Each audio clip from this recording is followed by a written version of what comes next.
Okay, so this is video number 3 for the game of Ghyjol. This one is actual gameplay.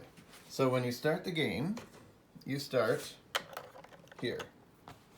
So your airship lands. This is the valley of AmCaChan. You then start walking. A regular walking spot, you roll a dice, see how far you go, there's 1.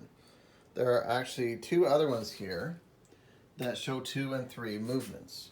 Yes, you can get up with 6 because it's a d6 you end up rolling. You might have to use 2 of those 3s. Your wizard has a spell that helps you summon the Dark Rider. Sorry. And the Dark Rider counts as 3 movements.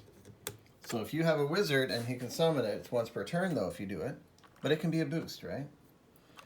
So say you move 3. Normally that'd be the 3 green ones. You can move 3 more. So you're now there, for which you need your token. So now that's where you're on the map. There's going to be some battle. You're going to fight monsters. Depending on if you win or lose, you get resources. The resources are traded over here in the town for goods and services, which will involve the building of bridges and everything else. Bridges and merchants, so you can have a merchant in the middle, and other landing pads, so you can have another landing pad over here later on, or over here. If you're fighting someone near here, you might get pulled in to fight them.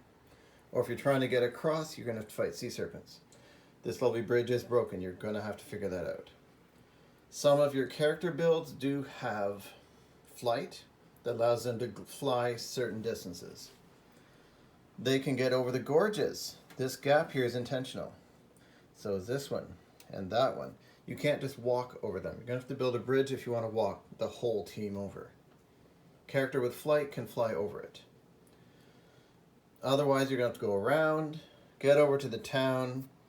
There you can revive anyone who's passed on. They come back to life. Here you can hire mercenaries to help you fight, pay them a bit of gold. You get extra team members. There's a bounty board in town. That's where you'd come into these guys, where there's a bounty for this monster, this dragon. So when you decide, okay, it's a monster, it's a dragon, so it has to be in a mountain zone.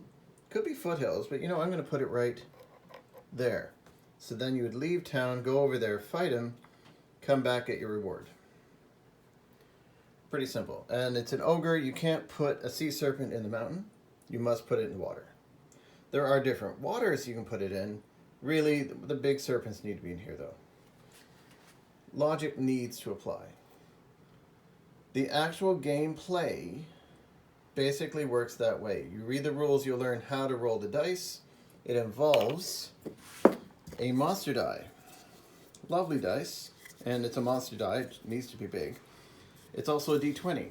Has d20s here. You roll the dice. Whatever is up here, you can choose one of those numbers for your result. If you're skilled in fighting, you're going to know how to avoid a monster. Therefore, logically, not everything can be chance. Not everything can be random. You have some choice. Do you want to fight 20, 9, 10, 16, or 3? If you know your team is weak, then you were smart enough to avoid the main monsters. You're only facing one of them even. You know what you need. You can print this die at 50%. And then it's a monster die to see what monster you're fighting. But the numbers don't show up well. So if all you want it for is just a monster die, you can print it 50% or 75%. If you want to use it as a d20 and properly read the numbers, you need to print it 1-to-1, which is a monster fist-sized die. Video's getting long. I will stop the video here. Read the rules, check the website. Actual gameplay may come in another video. We'll see how that works.